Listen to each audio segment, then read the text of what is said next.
No, he's Hi everyone, thank you so much for attending the first South Asian I'm just trying to get a good shot. Let me just...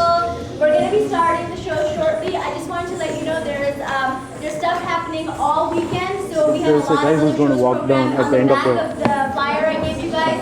There's a calendar. There's a show in this space right after this one. It's called Honor by Dipti Mehta. It's a one-woman show about the two women, a mother and a daughter, in the red light district in Mumbai. It's a beautiful show. Come and check it out. And if you have already seen this show, the tickets to that next show are actually only $5 more. So come see me afterwards if you want tickets to the 2 p.m. show, which is called Honor. Now, without further ado, we're going to be starting the show. Please turn off your cell phones, and we're going to start the show momentarily. Thank you so much.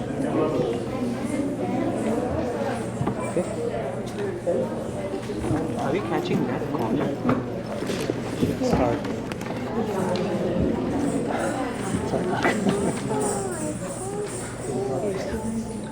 Let's start running.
Namaste.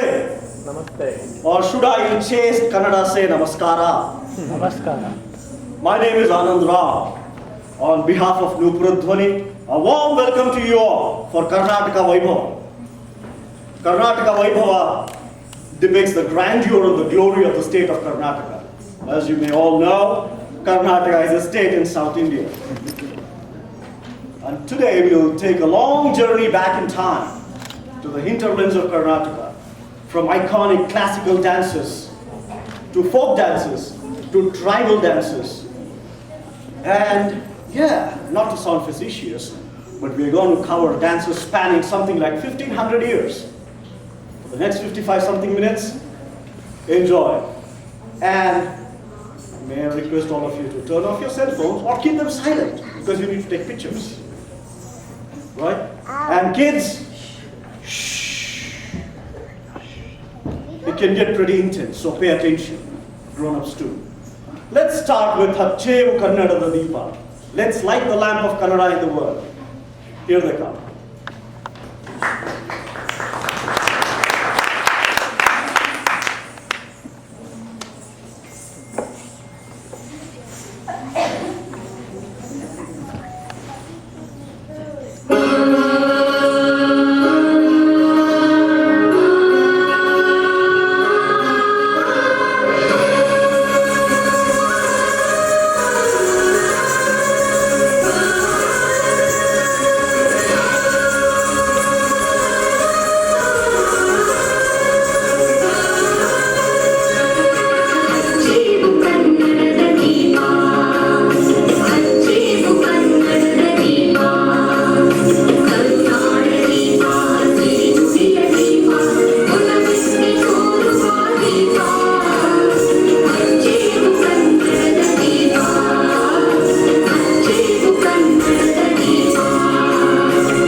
I'm back again. So talking about how far we are going back in history of Karnataka,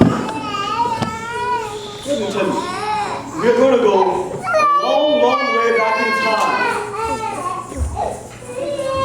Karnataka's cultural heritage and the history of its language, Kannada, goes a really long way back in time. Let me tell you. Very long. Longer than the California gold rush, I can assure you. And longer than we've been exporting IT engineers to Silicon Valley. And long before we built our own Silicon Valley in India, Bangalore, which is the capital of Karnataka. So the first Kannada script was found on the Ashoka edict, which dates to something like 230 BC. So that's old Karnataka and Kannada culture is. So talking about an ancient dance form which we're about to see now, Bharatanatyam. I'm sure amongst you there is at least a few Bharatanatyam exponents here. Bharatanatyam is an ancient dance form that originally evolved in the southern state of Tamil Nadu, which is neighboring Karnataka. And over the centuries, the dance has evolved into various forms. And now it's become an iconic classical masterpiece with its flowing movements and precise note and beat. But what you're about to see is a traditional invocation called the Pushpanjali. Pushpa means flowers and Anjali with folded hands, which is just nritta, meaning no expression, no emotion, pure dance. Here comes Pushpanjali. Enjoy.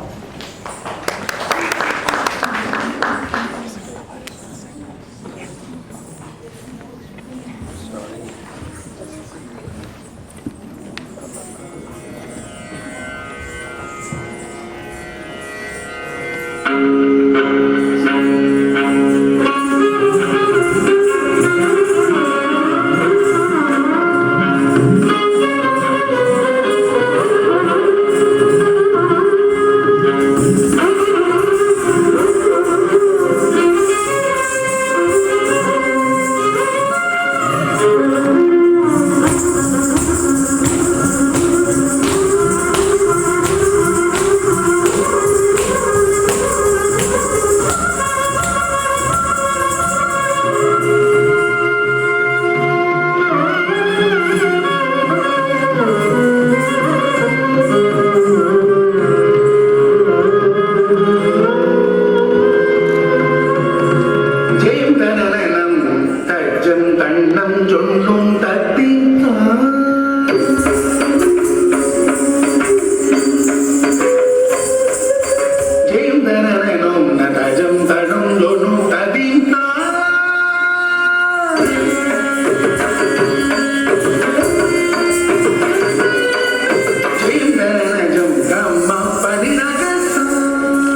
Wasn't that good? Come on, let's hear it. Okay. Dasara festival. I'm sure all of us would have heard about the Dasara festival, right? Dasara is a world famous festival held in Mysore. And the Mysore Dasara festival is not just historical, it's glorious, resplendent with decorated elephants and the Mysore royal family, and it looks like the entire South Indian population converges on Mysore on that day. And Dasara in Sanskrit, it's derived from Sanskrit, it's called Dashahara, means just beating the bad karma, simply put. So, Dasara happens on the 10th day after 9 nights of celebrations like Navaratri. And I don't know how many of you are aware of it, but I thought it's an interesting piece of trivia. The 9 nights are classified into 3 different components. The tamas, rajas, and the sattva. Tamas means aggression, the fears. That's why you worship goddesses like Durga, Chamundi, Kali. And then you get gentler with rajas, where it's oriented towards Lakshmi, the goddess of wealth. And then sattva is all about knowledge and enlightenment. In Mysore, the royal family celebrates Vijayadashmi, which is the 10th day, as Dasara, with all the fanfare surrounding it. And what you're about to hear now is a legendary song, which was written by Basavappa Shastri, who was the court poet of the king of Mysore, Jaichamarajendra Wadiyar. It's such a beautiful song, set to a very specific scale, that Nobel laureate Rabindranath Tagore was inspired in his Anandaloke. So let's listen to this beautiful song and watch our amazing dancers render expression to this legendary piece.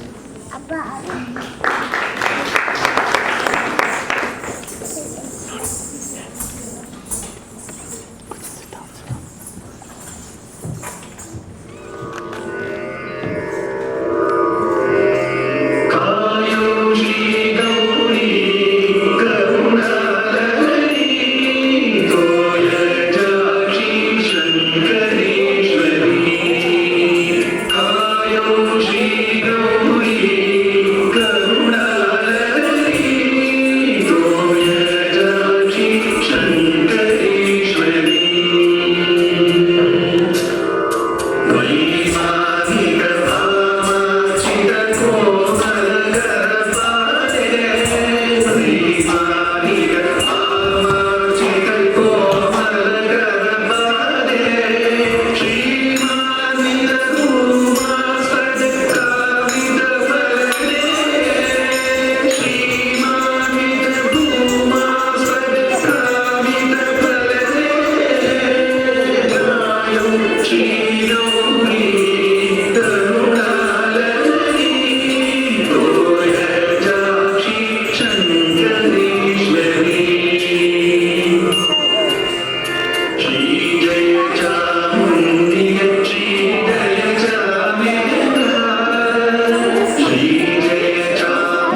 can be seen in its temples.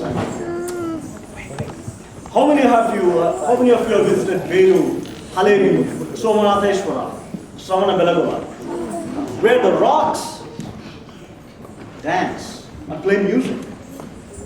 Whatever is left after the Arabic invasions, we still have a lifetime to look out for. There is so much of carvings, those intricate artworks depicted in those rocks by artists like Vishwakarma, Maya, Dakkanachari. The opulent past was never richer once you get lost in those temples. Badami, Aihole, Hampi, some of them have become heritage sites. And so let's hear a song that's in praise of these.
Mama.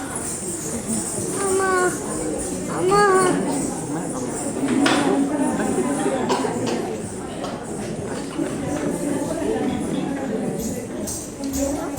That was beautiful poetry written by one of the greatest Kannada poets, D.V. Gundappa, who was mesmerized at the Velu Halavi temples, looking at the dancing figures on the walls.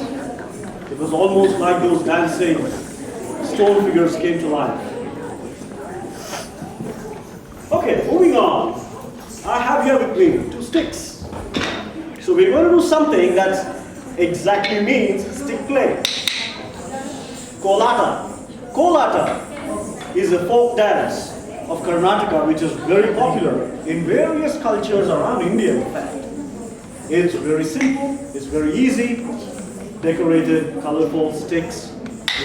You go on creating rhythm with this, with the background music. But you better know how to handle this unless you want to beat up your dance partner. Let's enjoy some Kolata.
Let's talk a little about the geography of Karnataka. We're not done with the culture and social yet, but let's talk a little about the geography. Karnataka is flanked to the west by the Arabian Sea, and it shares its border with 5 states. Can somebody tell me what are those states? Andhra Pradesh, Tamil Nadu, Kerala, Maharashtra, Telangana, Goa. You got it. 5 states. So what that resulted in is a lot of influence in the border areas that has seeped into the Karnataka mainland as well. So in a way, Karnataka's culture has a strong influence of its neighboring states. So our next performance depicts that. It represents the cultural diversity in Karnataka. We talk about the 4 seasons, and we talk about what are the different dance forms that are being incorporated here. So you may see a little bit of Kathak, you may see a little bit of Mohiniyattam from Kerala, and it's an instrumental piece. It's a classical fusion, contemporary, blended together. So let's see how this works.